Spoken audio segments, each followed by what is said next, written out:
Hey you guys, it's Teresa and welcome back to my channel. As you can tell by my hat, it is one of my 2 Weird Wednesdays that's going on this month for my celebration of Halloween. And this one is something that I'm pretty excited to do because, as you guys know, I am a psychology major and I love talking all the things about the brain and whatnot.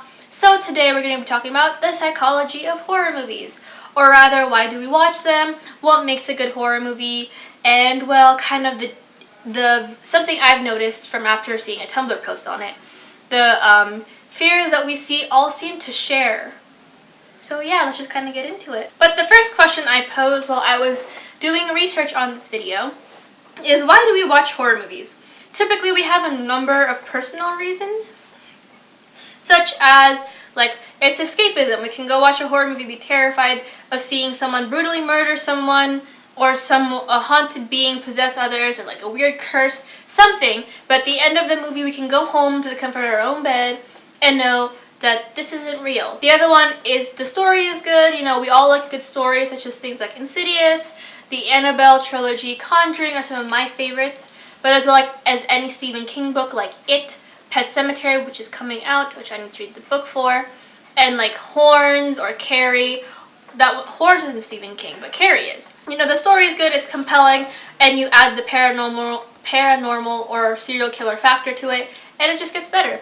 And the last reason that I found was that everyone seems to like being scared. Like, I think people who enjoy horror movies, whether or not they will admit to it, they enjoy being scared. So, but what's the actual reason? Why do we enjoy being scared so much?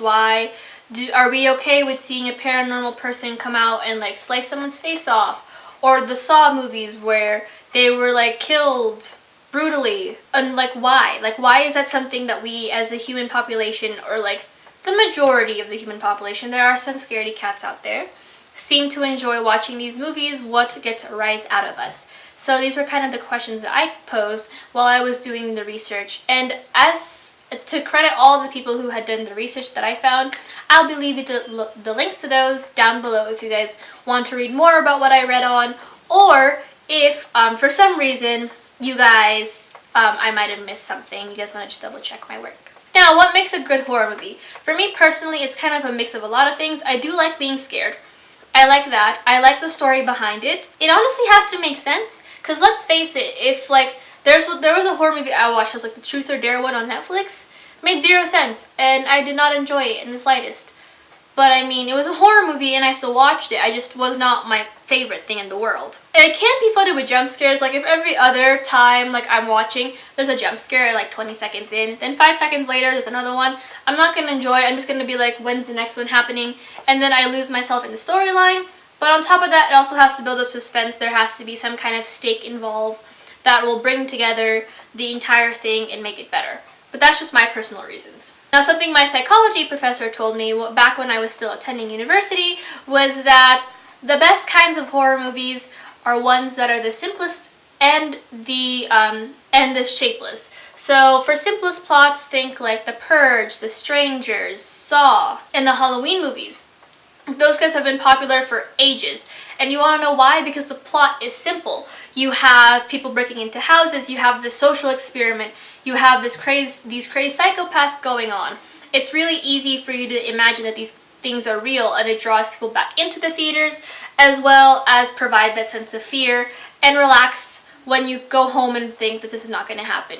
But The Strangers, I think, is one of the top tier favorite horror movies of all time, simply because anything can happen, from a breaking gone wrong, or simply people just wishing to hurt you for the sake of you just being there. So that's like absolutely terrifying, I think, to most, if not everyone. The shapeless movies, what I mean by that, are the ones where there isn't a set shape. So things like the It kind of clown, we see the clown a lot, but in reality it doesn't have a set shape throughout the movie. We see it take many forms. So that's kind of a big role, because I think he said that if our mind can't place a figure to expect as we're watching the movie, we don't know who to trust, we don't know what the best plan of action is while we're viewing the movie, so therefore it makes it scarier. So things like It, your paranormal movies, those sometimes they give like a set shape to things like Annabelle, but like anything where the figure changes the first time, So like, I believe Conjuring 2 did this a lot. There were a lot of like different shapes going on and different figures happening. So that was one of the things that I think terrified a lot of audiences, because you knew that there was a set demon, but you didn't know the face, you didn't know the name. You thought it was one thing and it would switch to another thing, and that I think made things a lot scarier for the viewers. Now, the psychology of horror movies in terms of why we might go see it, this part I found super interesting, I think, because there's a lot of like people, like the main one that we see is escapism. You get to go sit down, watch a horror movie, get scared, and then leave the movie theater knowing this was all fake, it wasn't real, and you can come home safe. Whereas people in the actual movie probably didn't end up alive. Now, the biological reasons for this are the famous flight or fight instinct, and that is when you are faced with trouble, your adrenaline will kick in, and either you will fight back or you will run away. Those are kind of the most famous ones that we see. So if you couple the fight or flight response with being in safe space, you can feel the adrenaline without feeling the actual sense of panic, because you are in a safe environment and you can relax. This is also known as the excitation transfer, which is when your body gets super like adrenaline pumped, and then once the fear goes down, once you realize, hey, you're in a safe space, you're okay, you are flooded with endorphins and dopamine? I don't know why I said morphine. And it leaves good chemicals in the brain, which makes you want to be scared again, because it ends up that you're terrified, and like then you're calmed down. And then the other one is you feel things for the characters. You feel empathy for when the girl loses her boyfriend, or when the family member dies, or something like that. I think Forget Me Not did a good job of this, where they messed up and someone had died, and this girl, the ghost, was like taking away the memories of her loved ones. So it just slowly got like worse and worse and worse, because she was losing everyone that she ever loved. So you found yourself rooting for her and wanting her to find a way to stop this being before she lost everyone that she essentially cared for. Screaming is a natural reaction. Like, you see the overdone screams, but like at the same time, when you scream, it's either a sense of you warning the people around you, because you feel for the characters. So once you see that the character has died or something pops up, you scream as a way to warn everyone else in the theater that danger is coming and you probably shouldn't be around them. But other than that, horror has actually been around for a lot longer than we think. And it's not just like the whole, oh, it's the horror genre, but just kind of in our lives. Because we were like hunters, we were fighters, we were gatherers. There are a lot of things in the wild that terrify us. So if you were a hunter or something, the adrenaline rush of you trying to fight something is the horror of you getting the food or becoming the food, if that makes sense at all. So the theory is that this fear of being prey, or being supposed to be prey, is ingrained in us because all the way back there, however far long you want to go down that tree, is that your ancestor was a hunter of some kind, and the adrenaline rush had been so ingrained in your DNA that it gets passed on from generation to generation. And since, well, currently you're probably not a hunter, the most hunting you do is looking for chips for your next snack, and not an actual meal for your family with like a bow and arrow and everything, then you don't feel that same adrenaline rush. And so you need to find a way to fill that void, hence horror movies. You can feel that same kind of adrenaline rush that you would if you were, say, a hunter or gatherer or something or other without being killed. So chances are, if you are one of those guys, you probably were a hunter-gatherer or something in your other past life, or in your ancestor, or however you want to twist it to fit your own way of viewing the world. No shame in either or. I think I fall under both those categories. Then that's probably why you enjoy horror movies, which, nothing wrong with that. Now, the one that I saw was a study that was done in the 80s and 90s, I believe, and this one kind of annoys me. But we watch horror movies to reintroduce societal norms in our bodies. So, like, this is famous, like, in the Jason movies or the Friday the 13th movies.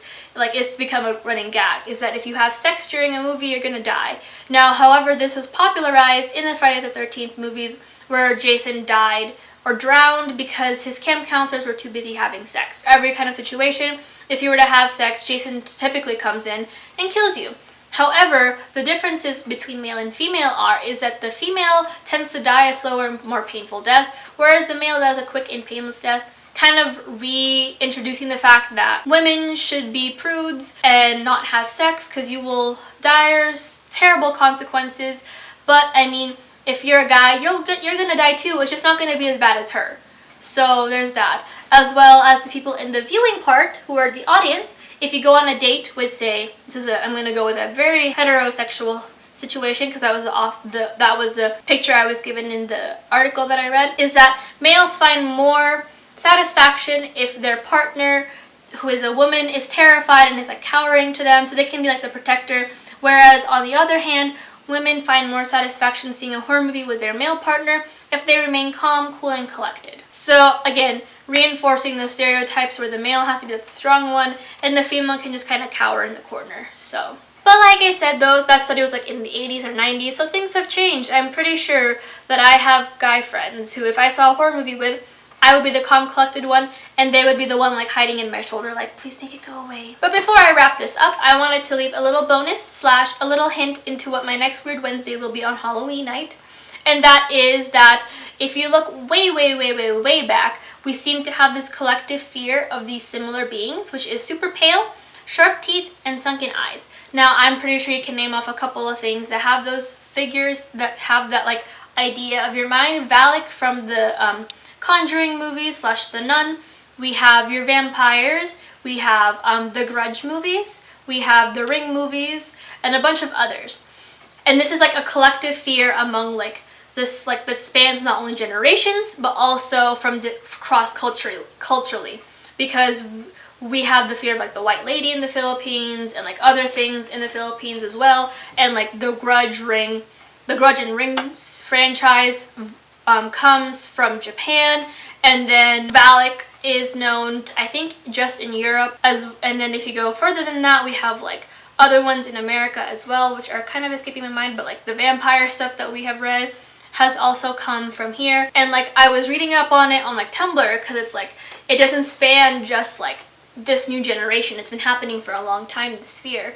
So the question they pose is, what exactly existed so many years ago alongside of us, or still exists today, that causes this fear of like paler white individuals with sharper teeth and sunken eyes that seem to have been ingrained in us from that inception to their disappearance all the way to now, because we still use those examples as like the most terrifying thing in the world. But yeah, just some food for thought, and if you guys happen to know where that stemmed from, I would love to hear about it in the comments, because I am very intrigued. But it's still just so weird, like I'm just stuck here wondering like, what existed before us or with us that terrified us and ingrained this fear so heavily in our minds that it passed on from generation to generation and has remained this terrifying fear regardless of whether or not we have proof. It's interesting, but also terrifying, because I mean, if we don't have them now, where did they go?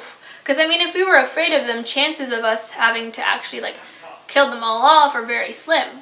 So, interesting times. But that is it for this Weird Wednesday. I will have another one posted on Halloween.